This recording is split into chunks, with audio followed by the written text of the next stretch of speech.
అది కాక ఈ విష్ణు అనే వ్యక్తి వాళ్ళ ఫ్రెండ్ దగ్గర నుంచి నాకు ఎలాంటి చెకప్స్ జరగకుండా పిచ్చిదాన్ని అని చెప్పి సర్టిఫికేట్ తీసుకుని వచ్చారు వీళ్ళు.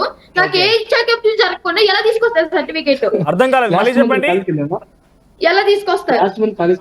లాస్ట్ కాలేజ్కి వెళ్ళలేదు, మీరు బలవంతంగా తీసుకెళ్లిపోయారు కదా, అందుకని చెప్పి నేను ఎగ్జామ్స్ కి వెళ్ళని చెప్పాను.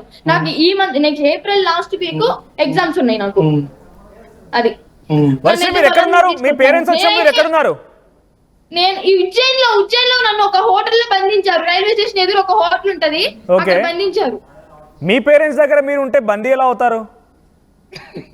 మా పేరెంట్స్ రాలేదండి, వీళ్ళు నన్ను కొట్టి. మీ పక్కన ఉన్న ఆయన ఎవరు ఇప్పుడు? మీకు మీ పక్కన ఉన్న ఆయన ఎవరు? చెప్పట్లేదు మీకు. మీ పక్కన ఉన్న ఆయన ఎవరు? ఈ నన్ను పెంచిన వ్యక్తి విష్ణు. మరి పెంచిన వ్యక్తి మీ పక్కనే ఉన్నారు కదా, ఇంకా మీకు బందీ ఎలా అవుతారు మీరు? బందీ అని నాకు ఇష్టం లేకుండా తీసుకొచ్చారు కదా, మరి బందీ అవుతాను కదా. ఇష్టం లేకపోవడం ఏంటి? మీ పేరెంట్స్ కదా, పేరెంట్స్ అయినా వాళ్ళు ఇష్టం లేకుండా ఉంటారు. ఇప్పుడు ఏదో కోపంగా మాట్లాడితే మాట్లాడొచ్చు మీరు. నేను అన్ని ఒప్పించుకున్నాను, వాళ్ళు ఒప్పుకోలేదండి, అది నా తప్పు కాదు కదా. ఒప్పించుకున్నారు, ఒప్పుకోలేదు అని అంటే వాళ్ళు ఒప్పుకోలేదనే కదా. కూడా లాక్కుని అమ్ముకున్నారు వీళ్ళు. మళ్ళీ చెప్పండి ఏమైంది? నా మెల్ల ఉన్న గోల్డ్ చైన్ తీసేసుకుని అమ్మేసుకున్నారు వీళ్ళు. ఎవరిచ్చారు గోల్డ్ చైన్? అఘోరం నాకు ఇచ్చిన చైన్ ని తీసుకుని అమ్మేసుకున్నారు వీళ్ళు. అదే నేను పడేసానని చెప్తున్నారు మీకు. ఎక్కడ అమ్ముకున్నారు? అమ్ముకున్నారు. నిన్నటి వరకు మీరు అఘోరి అమ్మతోనే ఉన్నారు కదా, ఎప్పుడు అమ్ముకున్నారు వాళ్ళు? పొద్దునండి రూమ్ లోకి వచ్చాక. వ్యక్తి అమ్మాయి చేత లాగించుకొని వీళ్ళు అమ్మేసుకున్నారు. ఇప్పుడు చైన్ లేదా మీ దగ్గర? అంటే మీరు చైన్ కొనందుకు బాధపడుతున్నారా, లేదంటే అఘోరి అమ్మకు దూరంగా ఉన్నందుకు ఏడుస్తున్నారా? అఘోరి అమ్మకు దూరం చేసినందుకు బాధపడుతున్నాను. చైన్ గురించి మీకు చెప్పాలి కదా నిజాలు, మరి అందుకని చెప్తున్నాను. ఓకే, సో ఇప్పుడు అఘోరి అమ్మతో కాంటాక్ట్ లో ఉన్నారా ఇంకా మీరు? చెప్పడానికి కదా, అందుకని చెప్తున్నాను.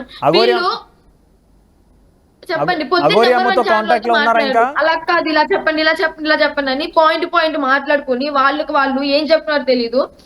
నెంబర్ 1 వాళ్ళు వాళ్ళకి సపోర్ట్ గా, అంటే వీళ్ళకి సపోర్ట్ గా మాట్లాడారు కానీ నాకు అసలు న్యాయం చేయడానికి ఏం మాట్లాడలేదు. నీకేం న్యాయం కావాలి? వెళ్ళిపోతా. చదువుకుంటా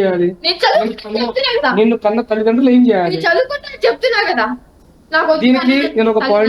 ఒకసారి విష్ణు మీతో మాట్లాడతా నేను, ఒకసారి వర్షంతో మాట్లాడించండి. మీతో మాట్లాడతా నేను, ఇంకా టైం ఉంది, తీసుకుందాం అవసరం అయితే. వర్షిని, నీకేం న్యాయం కావాలి ఇప్పుడు? నీకేం న్యాయం అడుగుతున్నావు నువ్వు? నేను పెంచిన తల్లిదండ్రులు ఏం కావాలి మరి? ఇన్ని రోజులు నిన్ను పెంచి నిన్ను చాకి నీకు బట్టలు అన్ని అవసరం అన్ని కొనిపించినటువంటి బాప వాళ్ళు ఏం కావాలి?